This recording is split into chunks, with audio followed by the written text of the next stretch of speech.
asking for help, and setting boundaries.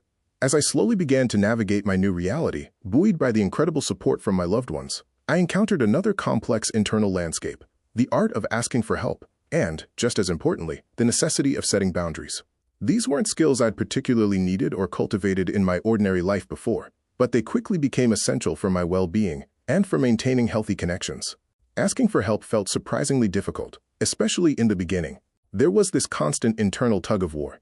Part of me knew I needed support, knew I couldn't do it all alone, but another stubborn part resisted, whispering, "I can handle this myself," or "I don't want to bother anyone." I think it came from a lifetime of trying to be independent, of not wanting to appear weak or needy.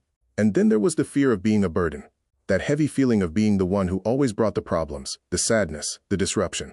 I didn't want to be the party breaker or the constant source of worry for the people I cared about most.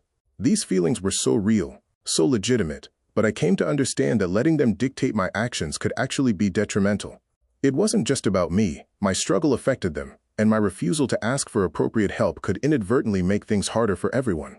The turning point for me was realizing, with stark clarity, that my loved ones were not mind readers. As much as they wanted to help, they couldn't always guess what I needed, or when I needed it, or how best to provide it. Not asking for help, trying to tough it out alone, as I learned when I once felt dizzy and almost didn't speak up, often just led to more misunderstanding, more frustration for everyone, and sometimes even risked my own safety.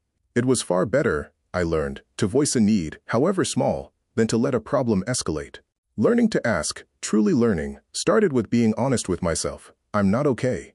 I can't do this specific thing alone right now.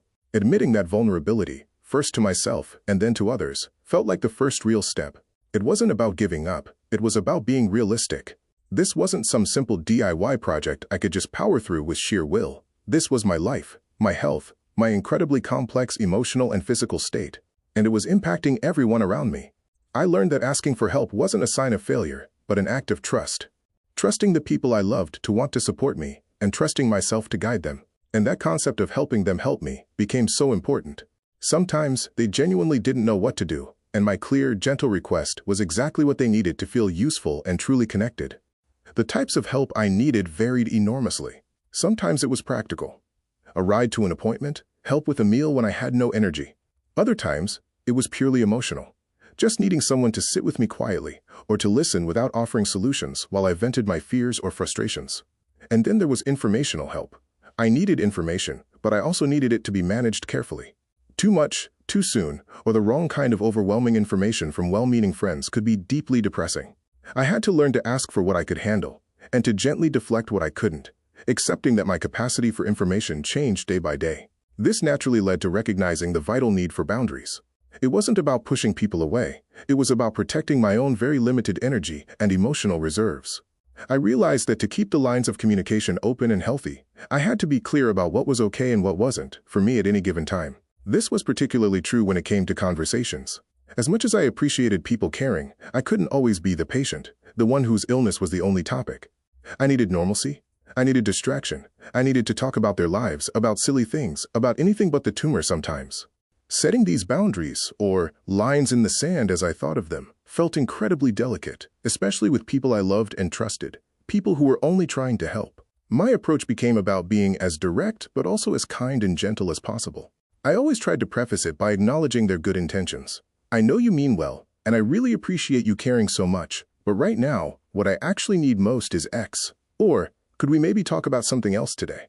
My head is a bit full of medical stuff. Or, when faced with unsolicited advice, thank you for sharing that. I appreciate you thinking of me. I'm going to stick with my current medical team's plan for now, but I'll keep it in mind. It was about framing it as my current need or my current capacity, not as a rejection of them or their help.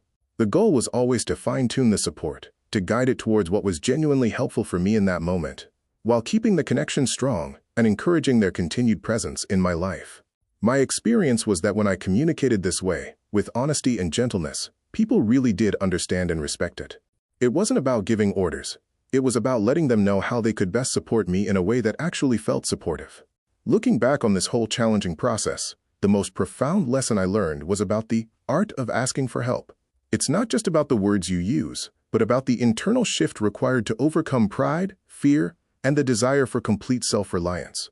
Mastering this art, even imperfectly, didn't just make my life easier. It made life easier for those who wanted to support me by giving them a clear path. It transformed our communication, making it more fruitful, constructive, insightful, and, ultimately, much more deeply connecting and healing for everyone involved. It taught me that true strength isn't always about standing alone, but about having the courage to reach out and say, "I need you," and trusting that the right people will meet you there. Learning to ask for help and learning to say no are two sides of the same coin. They are both profound acts of self-care, and they are essential for navigating a difficult journey with grace. But this journey is never walked alone. Beyond our friends and family, there is another team of quiet heroes who walk beside us, people who dedicate their lives to healing. Join me this coming Monday for a very special chapter, a letter of gratitude, a thank you to my care team. If this story feels important, sharing it with someone who might need it would mean the world. Subscribe and hit the bell so you don't miss what comes next. And for the complete journey, you can always find the link to the full book in the description below.